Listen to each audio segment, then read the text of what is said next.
السلام علیکم ورحمۃ اللہ وبرکاتہ۔ امید ہے ناظرین کرام آپ خیریت سے ہوں گے۔ میں ہوں محمد طیب قاسمی اور آپ دیکھ رہے ہیں طیب قاسمی آفیشیل یوٹیوب چینل۔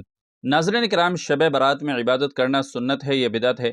چونکہ ہمارے یہاں اکثر اس طرح کی باتیں سننے میں آتی رہتی ہیں کہ کوئی کہتا ہے کہ عبادت کرو اور کوئی اس کے برخلاف کہتا ہے۔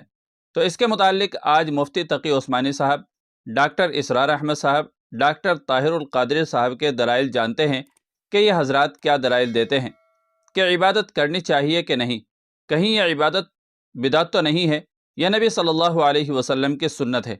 اس کے بعد انشاءاللہ العزیز میں آپ کی خدمت میں ایشیا کی عظیم دینی درسگاہ دارالعلوم دیوبند کا فتویٰ بھی پیش کروں گا۔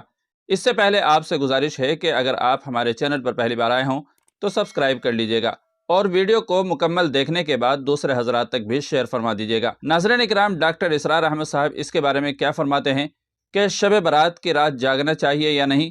ڈاکٹر طاہر القادری صاحب کی اس بارے میں کیا دلیل ہے؟ اور حضرت مفتی تقی عثمانی صاحب اس سلسلے میں کیا فرماتے ہیں؟ تو چلیے سب سے پہلے ان سب کو ایک ایک کر کے سن لیتے ہیں۔ اس مبارکہ کی روشنی میں شب برات کی کیا اہمیت ہے؟ کیا اس رات کی عبادت ٹھیک ہے؟ شب برات کا روزہ رکھا جاتا ہے، اس کی صحیح حیثیت کیا ہے؟ شب کا روزہ تو کبھی ہوتا ہی نہیں، یہ آپ نے شب برات کا روزہ کیسے لکھ دیا؟ شب رات کو کہتے ہیں نا۔ شب برات جو ہے اس کو کہا گیا ہے اس لیے کہ ان کا خیال ہے کہ اس رات میں اللہ تعالیٰ بہت سے لوگوں کو اس کا کو بخشتا ہے۔ برات، اللہ تعالیٰ جہنم سے ان کو رستگاری عطا فرماتا ہے۔ اس کے ضمن میں جو صحیح احادیث ہے صرف ایک ہے، اور وہ یہ ہے کہ حضرت عائشہ صدیقہ رضی اللہ تعالیٰ عنہ بیان کرتی ہے کہ ایک روز حضور کی میرے ہاں شب باشی کی باری تھی، لیکن میری رات کو آنکھ کھلی تو حضور نہیں تھے موجود۔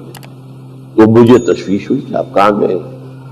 تو میں ڈھونڈتی ہوئی وہ یا کسی اور کو آپ نے بھیجا، بہرحال مجھے پوری تفصیل یاد نہیں ہے، تو معلوم ہوا کہ آپ جنت البقیع میں گئے ہوئے ہیں اور وہاں پر استغفار کر رہے ہیں اللہ سے، اور تمام جو بھی وہاں پر مردے دفن ہیں ان کے لیے مغفرت کی دعا کر رہے ہیں۔ بس یہ ثابت ہے۔ ماہ شعبان کی اختصاص اور اس کی فضیلت کا بطور خاص انکار کرنا، یہ کسی شخص کے علم میں کمی، مطالعہ میں کمی اور نقص ہو سکتا ہے۔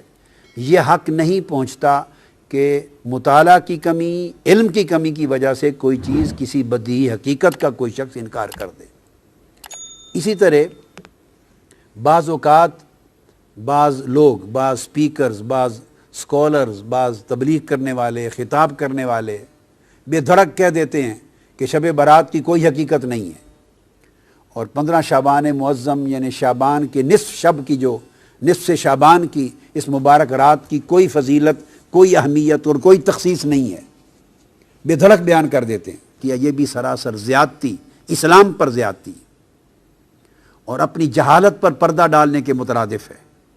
حضور علیہ السلام نے فرمایا کہ آدھا علم ہے اپنی لا علمی کا اقرار کر لینا۔ اگر کسی کے علم میں ایک چیز نہیں ہے اور وہ کہے کہ میرے مطالعہ میں نہیں گزری، تو یہ بڑی تقویٰ کی بات ہے، اچھی بات ہے۔ اہل علم کا شیوا ہے کہ یوں کہے کہ میرے علم میں نہیں آئی، میرے مطالعہ میں نہیں آئی۔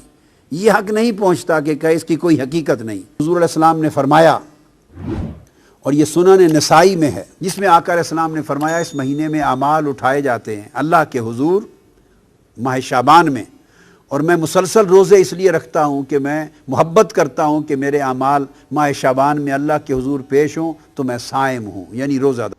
کہ بھائی یہ راتیں جو ہوتی ہیں جس میں جاگنے کا حکم دیا گیا ہے عبادتوں کا، اس کا اصل طریقہ یہ ہے کہ آدمی براہ راست اپنے پروردگار کے ساتھ رابطہ اور رشتہ قائم کرے، تنہائی میں، خلوت میں اللہ تبارک و تعالیٰ کی بارگاہ میں حاضر ہو، وہ ہو اور اس کا اللہ ہو، اور وہ اس میں عبادت بھی کرے، سجدے بھی کرے، دعائیں بھی مانگے، تلاوت بھی کرے۔ جتنا آدمی خلوت میں، تنہائی میں اللہ تبارک و تعالیٰ کی عبادت کرے گا، اتنا ہی اللہ کے ساتھ مضبوط تعلق پیدا ہوگا، اتنا ہی اجر و ثواب ملے گا، اتنی دعائیں انشاءاللہ قبول ہوں۔ لیکن بعض اوقات یہ بھی ایک قصہ کھڑا ہو گیا کہ اس میں جلسوں کا سلسلہ شروع ہو، جلسے ہو رہے، راتیں جو ہیں وہ جلسے کی انتظامات ہی میں صرف ہو رہی، کھانے پک رہے ہیں، دیگیں چڑھ رہی ہیں، دعوتیں ہو رہی ہیں۔ نتیجہ یہ کہ وہ اوقات جن کا لمحہ لمحہ قیمتی تھا وہ جلسوں کے انتظامات میں صرف ہو رہا ہے، دیگیں چڑھ رہی ہیں، کھانا پک رہا ہے اور لوگ دعوتیں کر رہے ہیں۔ وہ شاید تنہائی میں اپنے اللہ